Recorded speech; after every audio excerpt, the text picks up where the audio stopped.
we're all dealing with some form of wound from our mothers, okay? Our fathers too, but from our mothers. And it can look like an array of different things. It could look like um, some form of abuse. It could look like the abandonment that I'm speaking of, that she wasn't emotionally or physically available to you. Um, it could look like it could just really, it's so unique, when you think about wounds, they're unique in and of themselves, but at the same time, it really just speaks to the family karma, the generational curses that have been passed down, and how they're manifested on an individual basis to descendants. So you would be a descendant. So your ancestors left behind um, not only, a wealth of stories, but they also left behind the generational curses, the generational blessings that are related to your family. Most people are unaware of what their generational curses are. And there's a laundry list of them. There's about 7 of them that are pretty primary. They range from abandonment to, uh, I say cancer, but it could fall under just really, really poor health.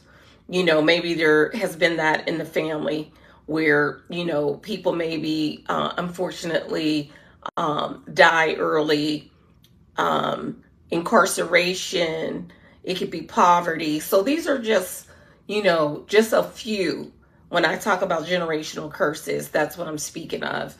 And then because of those curses, again, it's manifested in the descendants differently. So it can look different. You could have a sibling and, you're under the same roof with the same parents, but their experience is going to be different from yours because they're different people. And the way that wounds show up in people is different. So I'm speaking today about the daughter of someone who had a mother who was not physically or emotionally available to her. I want to start by really just painting a picture with a large brush, if you will, by just sharing some characteristics and traits of a mother. So when I think of a mother, okay, just in general, not even my mother, but just a mother, we're talking about general here. I think about love. I think about softness. I think about compassion. I think about tenderness. I think about a nurturer, someone who is the primary caretaker, despite the dynamic. Even if she had her husband available, she was the go-to for her children, for just about everything. I think about uh, the heart, her heart, having a big heart. I think about compassion, vulnerability, empathy. These are just, things that are and can be thought of when you think about a mother. Now, if you think about your mother, okay, and if you fit the bill of somebody who didn't have a mother who was emotionally or physically available, then your description might be different. If you think about what I just provided to you, as far as just the description of a mother, whatever that looks like, when you think about the description of a mother, and it may be different than mine, and that's fine. I'm not really talking right now about your mother in particular. I just want you to think about, when you think about what a mother should be, what are the things that come up for you? So let's start there. So I want you to think about that. And then what I want you to do next that your mother, when you think about what you think a mother should be, does your mother align with the descriptions that you think about when you think about a mother? Okay. If your answer is yes, then you don't have and don't struggle with a mother wound around abandonment. If your answer is no, then that means that your mother, your relationship with your mother was a struggle, that it lacked in a lot of different areas. So as I think about what I just described to you, when I think about a mother being the giver, she's the giver of love, okay? She shows us, she's our first model of love, of giving love. She's also the nurturer, okay? She has a loving spirit, very compassionate to others, to her children. She is, empathetic to other people's needs and feelings. She is the person who allowed us to explore our world when we were toddlers, right? She was the encourager to teach us how to walk. When she was there, we felt loved, we felt supported. So if you didn't have that as your foundation, okay, then as a daughter, more than likely you are struggling with love. And firstly, loving yourself, being secure in self-love, honoring yourself, being your own cheerleader, believing in yourself, feeling secure in your womanhood. Maybe you don't even know what it is that you're supposed to be doing or feeling as a woman because you didn't have that model. Maybe you don't feel that you can trust other people. There's a sense of distrust. You struggle with being vulnerable from sharing, literally how you really feel with other people. I also want you to consider, as you're actually playing back your relationship with you and your mom, I want you to think about how you are with other people, because most people, most women, daughters who struggle with a mother wound will struggle on some levels with their relationships with other women.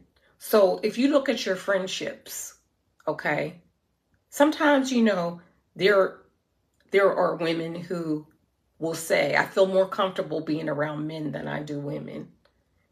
You may be one of them. I want you to explore that. I want you to think about, again, what your relationship was like with your mom.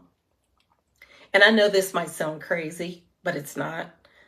Your relationships with yourself, as I just mentioned, your relationship with other women, and also your relationship with men. It could be both friendships or romantic.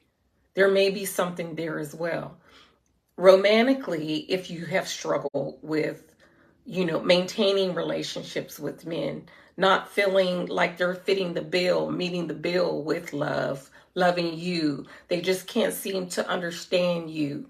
You don't feel loved by them. I want you to start to look at that. I want you to really evaluate the relationships that you have been in and a part of, all of them across the board, and start to really be honest with yourself. I always say, unfortunately, when you are struggling with different things, especially with other people, there's only one common denominator, and the only common denominator is you. So start there. Start to evaluate where this could have possibly been birthed.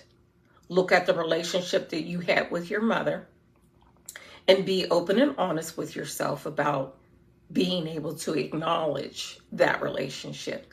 Did she meet your needs emotionally? Okay. So I'm really talking to, as I said, I'm talking to the daughter who didn't receive, who didn't get what she needed, what she required.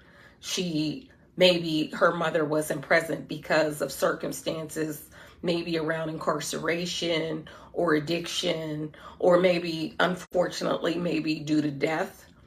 Whatever that looked like that made mom not present in your life.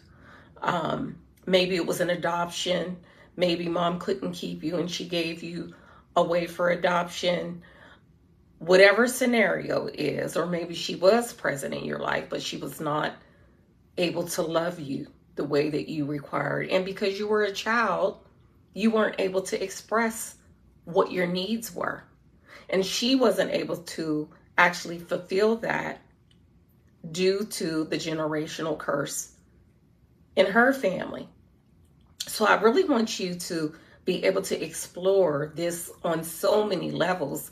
It's more than just you and your mother. I want you to be able to take it back a generation and look at her and her mother until you arrive at why it was that your mother was not either physically or emotionally available to you. You'll be able to start to put together your family's emotional genealogy as it relates to the abandonment wound, because that's really, really key to you being able to say definitively, yep, this is what I'm struggling with and this is why.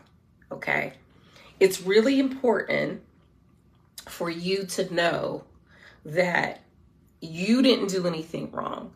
It's not that you weren't lovable. Okay. If I can't say and leave you with anything, I want to leave you with that piece, that it didn't have to do, it has nothing to do with anything that was wrong with you, that, you weren't deserving of love or whatever the scenario is for you with regards to you and your mom and the relationship that you didn't have. I don't want you to put the blame, shame on yourself, and I definitely don't want you to put the blame and shame on her. Remember, the healing that we do here is void of that. It's void of blaming and shaming people. We are really using this as a time to explore so that we can uncover and recover ourselves, so we can know definitively that these are the generational curses in my family. Therefore, these are the wounds that I struggle with. These are the wounds that I need to focus my healing on so that I can become more self-aware, so that I can change my emotional framework to one that is healthy, okay? And that you're operating from a place of awareness, okay? Not from a place of being numb or disconnected, okay? Or being the victim. A lot of people are really resolved to just saying, this is the childhood I had, so therefore this is the life I'm going to have, so be it. That shouldn't be it. You shouldn't have that type of mindset. You should really, really want to be the type of person who wants to know why, who's just so curious about why they are the way they are, and really taking it to heart, that this is something that I want to be able to understand about myself. Something I want to mention before I end is that there are some people, okay, so there are some women who, despite their childhood and relationship lack thereof with their mother, that they made a conscious decision, if they have children, to not be the same way that their mother was to them. So they're choosing to show up differently. And I say kudos, definitely kudos for making a conscious choice and being able to really show up differently. However, I want to caution you and say that's not enough. You still need healing for yourself. You still require healing, because on some levels, even though you may be doing your very, very best, you're still falling short emotionally because you have not healed that wound within yourself. And that wound, okay, is attached to so many other things that you would never even think of One of the things that comes to mind is being creative and being able to literally birth things into your life. You know, being able to say, I'm going to do X, Y, and Z, and actually work on it and actually birth it and bring it to fruition. You know, goals. It could be, you know, going to college and finishing a degree and actually pursuing a job in that field, or whatever it is. I want you to think about, you know, is this you? Could that be you? Do you struggle with bringing things to life, to fruition? If you think about the birth of things, that has everything to do with women. That has everything to do with mother. Okay. So if you, again, are someone who has had a relationship with your mother where there definitely was some room for improvement, things were not the way that they should have been for you. Your relationship with your mom is going to look different than your girlfriends, okay? Because you're all different people. But what I'm saying is, at the end of the day, foundationally, mothers have similar characteristics and traits, okay? And if your mom didn't have any of these traits or characteristics that you can literally say, yep, that, you know, that my mom, you know, definitely had the mother traits, okay? If she didn't have them, that's when you definitely want to lean in and you want to go back and start to look at your emotional genealogy in your family so that you can definitively know what it is you're dealing with. You deserve to know. And I'm here to support you in that. I want you to know that I'd love to help you. I want to be able to talk to you about your wounds, your soul wounds, your generational curses, so that you can be in the know and that you can have a plan and a strategy of how to heal them. Okay? You're not meant to walk around with wounds and pretend that things are okay when they're not. That's not what this life is about. There's things that you need to be doing, okay, other than pretending and other than carrying these wounds around that are not even serving you, to be perfectly honest. They're serving you pain, okay, and discomfort and angst. And not only that, but you're not being able to show up because of them. You're not able to fully engage in your life the way that you were intended to. And I want that for you. I want you to be whole as you can be. I want you to be self-aware. I want you to be able to move through your life knowing who you are, why you are, and to be able to choose to show up in your life in a positive, very endearing and just lightful way. Okay? So I want you to consider what we talked about. I'm going to return next week. We're going to talk about the mother wound some more, but we're going to talk about what it looks like with her son. What does a relationship look like when a mother is either emotionally or physically unavailable to her son? Women, you'll definitely want to return for that, because you may be in a relationship with a man who didn't have a mother available to him. And that may be playing out in your relationship unknowingly right now. And for the sons, I want you to be self-aware. I want you to know that maybe possibly why you're not able to show up in a powerful way, not be connected to your heart, is because you didn't have that model from your mom.